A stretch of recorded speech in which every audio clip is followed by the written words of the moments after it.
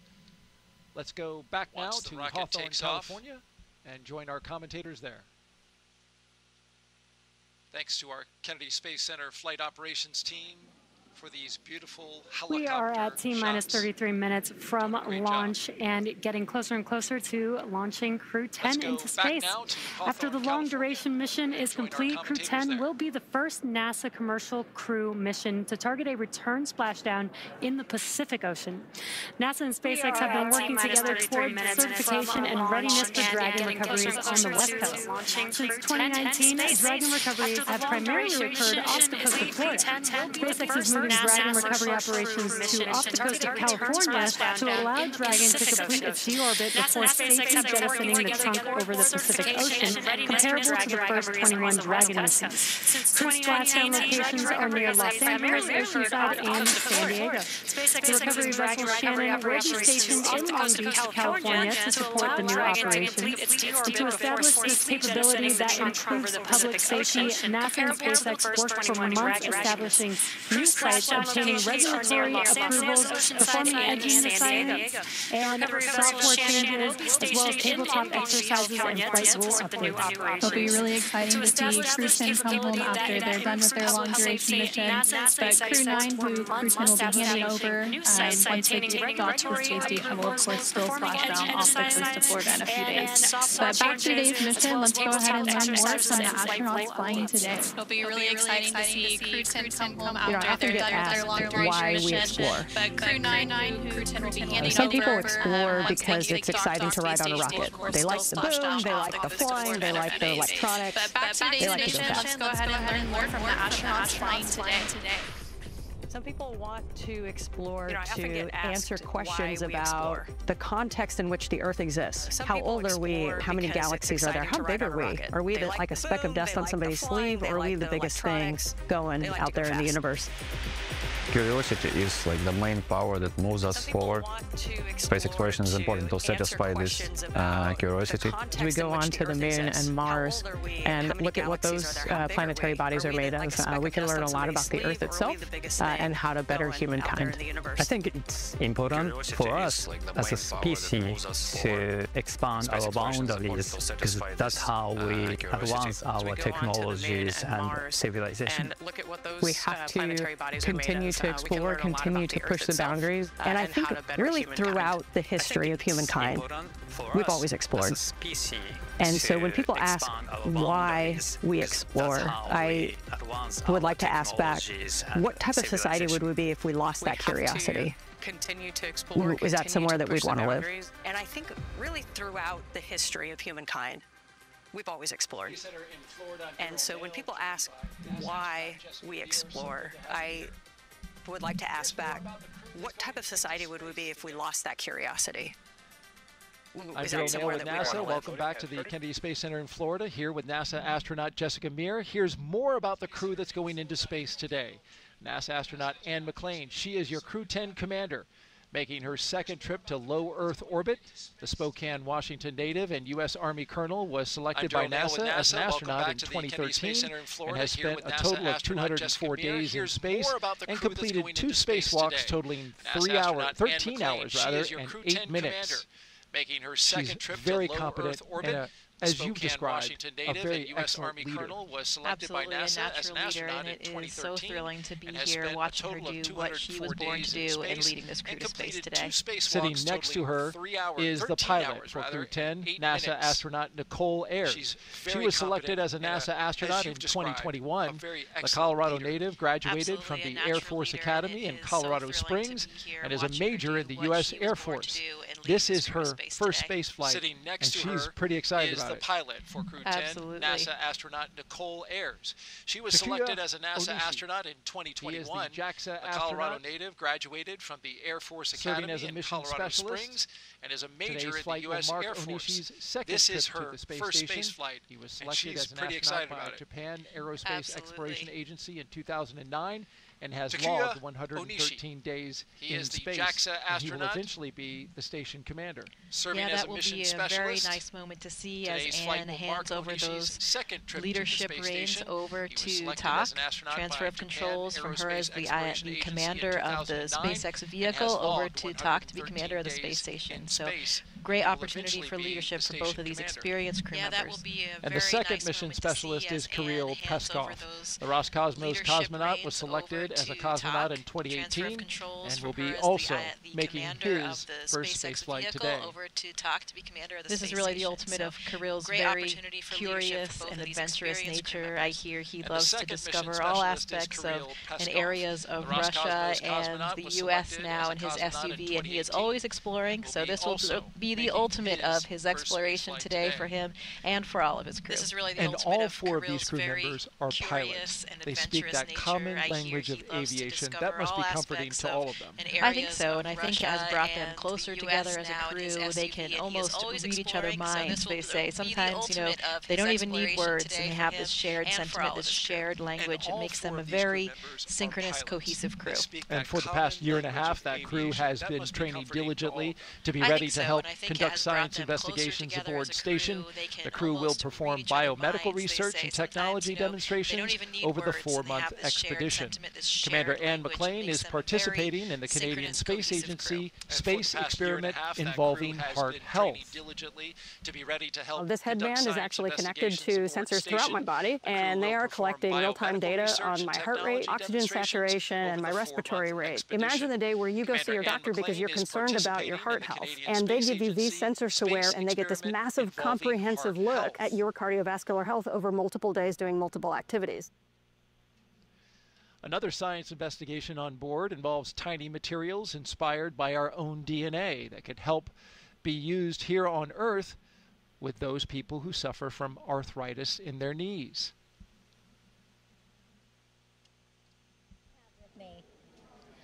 Another science investigation on board involves tiny materials inspired by our own DNA Janet that could help Yeah, that's right. Acting administrator since January, and then of course before that, Center Director here at Kennedy since 2021. And how does it feel to be back here to watch another crewed launch? Oh my God, I can't, Megan, tell you how excited I am to be here. And I was here the whole week. You know, we had unfortunately had the scrub on Wednesday, but I cannot explain the feeling of coming back home. You know, I love this center, I love this workforce, I love the mission that we have here at the center. So it's very exciting. You know, in DC, it's not my normal job jar down here at the Kennedy Space Center being Center Director, where you know, I had the workforce and the mission. So I'm super excited to be back here and to be able to witness this launch later tonight. Yes, absolutely. Launch is going to happen here shortly.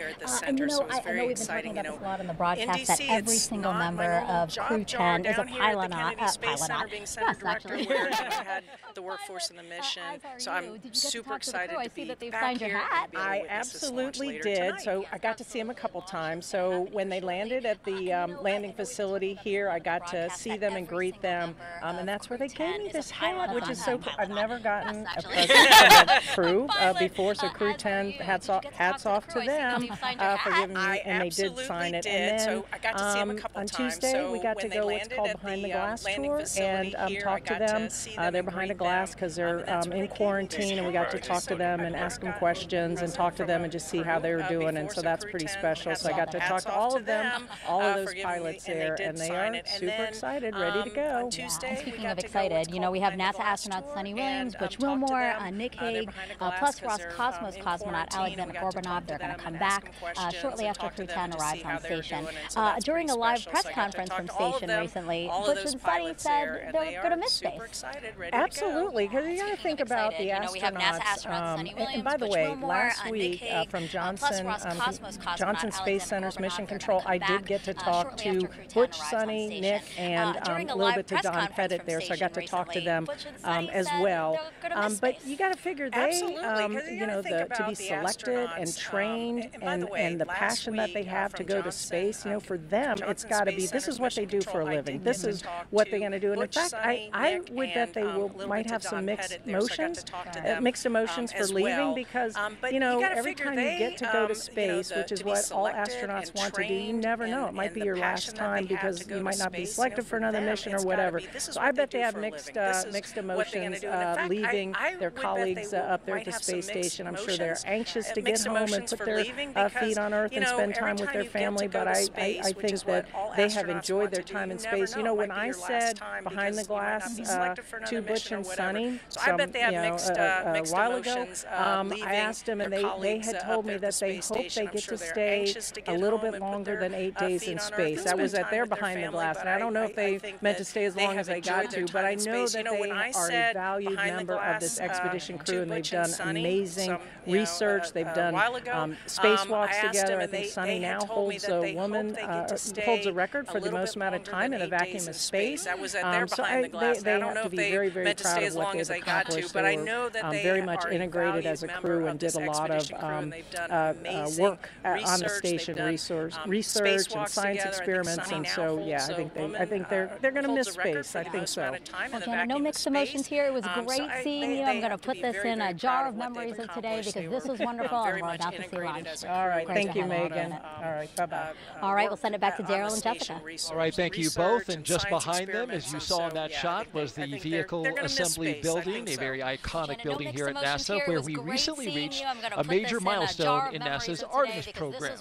That's, of course, preparing for the first crewed mission around the moon in over 50 years. Engineers finished stacking the twin solid rocket boosters for Artemis 2. These 177-foot tall boosters will provide most of the 8.8 million pounds of thrust needed to launch 4 astronauts on a 10-day lunar journey. There's a shot of the core stage, which they're starting to work on now. Since November, crews have used a massive crane to lift and assemble those booster segments. They're each packed with avionics and motors that will safely detach after launch. Now, with the completion of that, they're going to focus on the SLS. Artemis 2 will carry NASA astronauts Reed Wiseman, Victor Glover, and Christina Cook, along with Canadian astronaut Jeremy Hansen, on a mission around the moon. So here's Jeremy now with a little more about that. Now, with the completion of that, they're going to focus on the SLS. Artemis 2 will carry NASA astronauts. Hey everyone, Wiseman, I'm Canadian Space Agency astronaut Colonel Jeremy Hansen, mission specialist for the Artemis 2 mission. I'm here at the Johnson Space Center here in Houston, Texas, where we normally do most of our training. But every once in a while, we like to change it up a bit. Reed, Victor, Christina, and I recently spent several days in Iceland, trading in our spacesuits for hiking gear to study its geology and surroundings. Why Iceland? Well, as you can see, it has a similar landscape and terrain to the moon, with various volcanic rocks like basalts and breccias, and has limited to no vegetation. The Nordic island has been a lunar training site for NASA astronauts since the days of the Apollo missions. My crewmates and I teamed up with scientists and geology experts to explore the huge boulders, formations, and volcanic craters across the lava fields.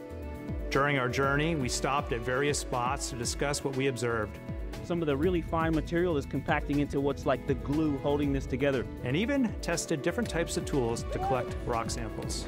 Although we won't be landing on the moon during our mission, this field work and navigation practice will allow us to make informed observations when passing the lunar surface and pave the way for future Artemis crew training. And that's your Artemis Moon Minute.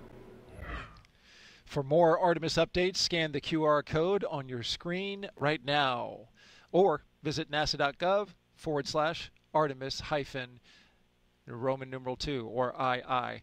You don't have to worry about getting updates there, though, because, Jessica, you are friends and former classmates with both Victor Glover and Christina Cook. Yeah, that's right. They are my astronaut classmates, like brothers and sisters, and it has been so exciting to see this Artemis journey. I was here for the Artemis 1 launch, and that just made it all so real. We saw the hardware, we saw the vehicle, we saw the launch, and we knew that the next time that vehicle launched, it would be with my friends and colleagues on board. So it was an incredibly exciting moment for all so of us exciting to see this that launch coming in February of 2025, currently scheduled on the calendar. Let's go back now to SpaceX in Hawthorne, California. And we knew that the next time that vehicle launched, it would be with my friends and colleagues on board. So it was As we continue to count down, let's take a closer look at the vehicles that will be taking Crew 10 to the International Space Station today. Falcon 9 is a two-stage rocket developed and manufactured by SpaceX, known for its safe, reliable, and cost-effective access to space. It's also the first orbital-class rocket capable of reflight. And sitting at the top of Falcon 9, Dragon and its trunk stand over 26 feet tall. There are two windows on the spacecraft, plus one underneath the nose cone. The nose cone opens shortly after launch to expose the forward bulkhead thrusters and docking mechanism that will connect the space station. Dragon's trunk holds solar cells, which power Dragon while it's in free flight, and the trunk can also carry unpressurized cargo. The Dragon has played a significant role in advancing our future in space by safely transporting crews to and from the space station. There are currently 4 Dragon spacecraft supporting human spaceflight missions that have docked to the station. There you can see them on your screen. That is Endeavour, Resilience, Endurance, and Freedom. Now designed to be the safest spacecraft ever flown, Dragon is capable of carrying up to 7 passengers to and from Earth orbit and beyond. And Dragon has 16 Draco thrusters that can be used in space to help navigate the spacecraft to its destination, each providing 90 pounds of force. That doesn't include the 8 Super Draco thrusters used for abort, which are no longer active once the crew is in orbit.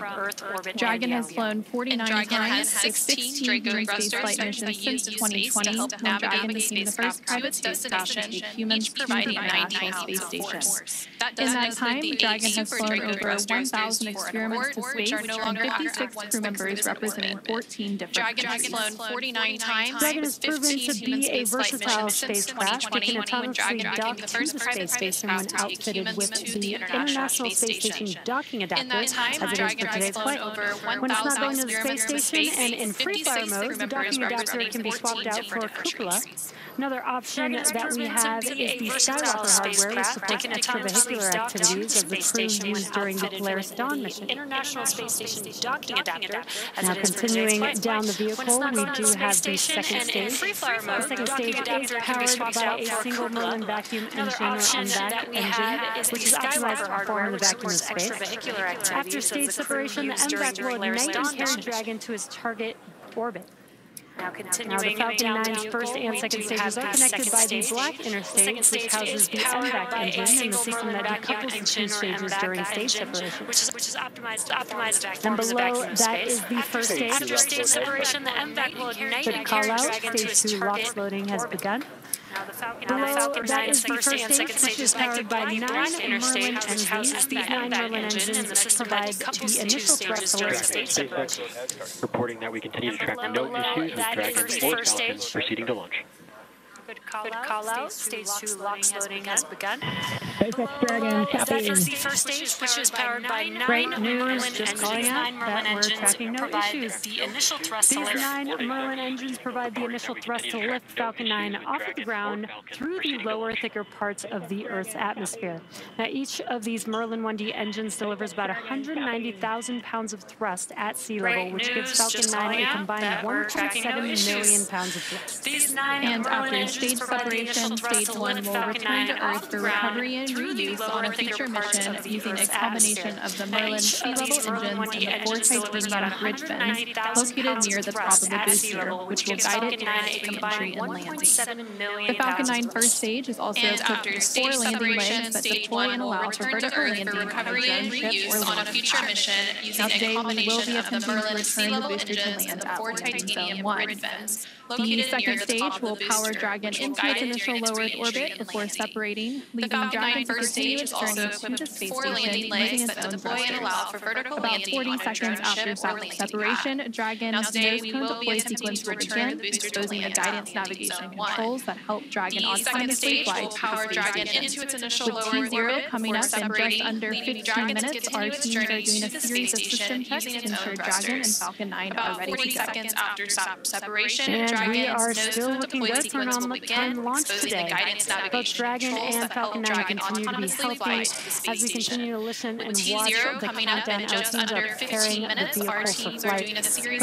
Propellant loading of both RP-1 and liquid oxygen began at T-minus 35 minutes. And we also heard the call a few minutes ago that the launch escape system is armed. The launch escape system is designed to propel Dragon away from Falcon 9 in the event of an emergency during launch. Now, the range, which is monitoring the keep-out zones among other key flight requirements, also continues to report no issues, and they are to go to support today's launch. And weather also continues to look good. You can see it there on your screen, away from Falcon 9, and we are still tracking roughly less than 5% chance of violation at our target liftoff time of 7:03 p.m. Eastern, 4:03 p.m. Pacific. And as you heard earlier, we're continuing to be optimistic that we're going to maintain these good conditions. You can see it there on your screen. And as a reminder, today we have an instantaneous launch window driven by our planned rendezvous point, the point at which Dragon and station will meet in orbit. The station is orbiting the Earth at more than 17,000 miles per hour, and Dragon needs to catch us. That means we have to deliver Dragon to the correct orbit by timing its trajectory relative to the orbiting laboratory by our planned rendezvous point, the point at which Dragon and station will meet in orbit. So precise liftoff time is crucial for hitting that rendezvous point.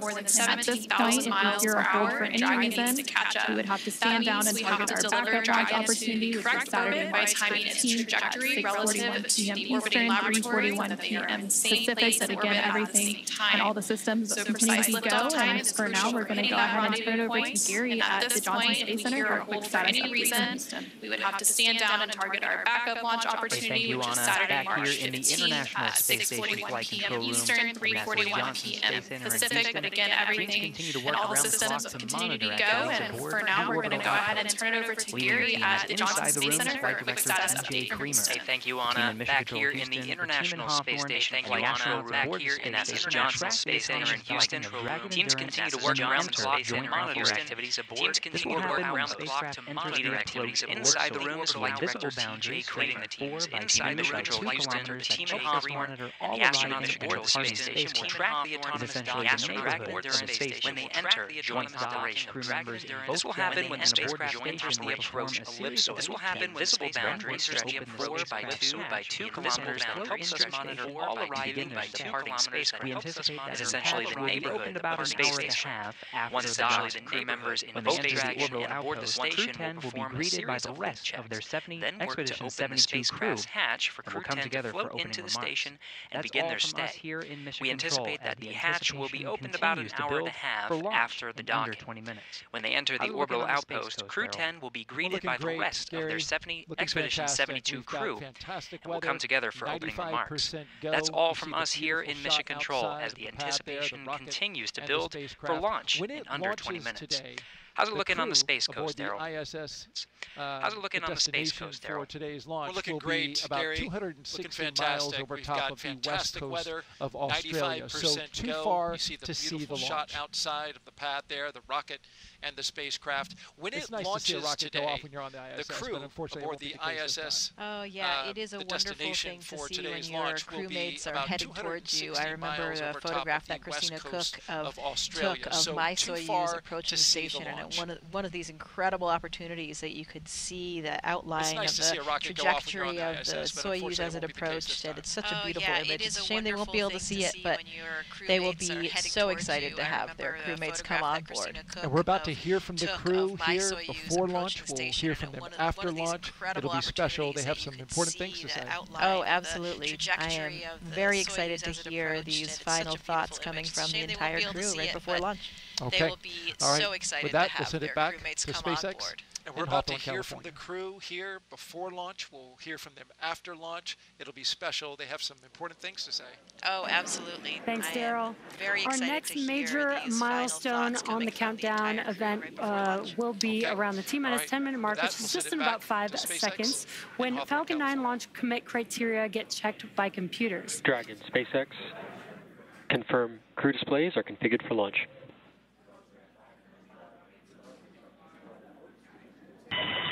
SpaceX Dragon, displays are configured for launch. And with that, this is the pilot, Nichole Ayers, and on behalf of Crew 10, we'd like to say that today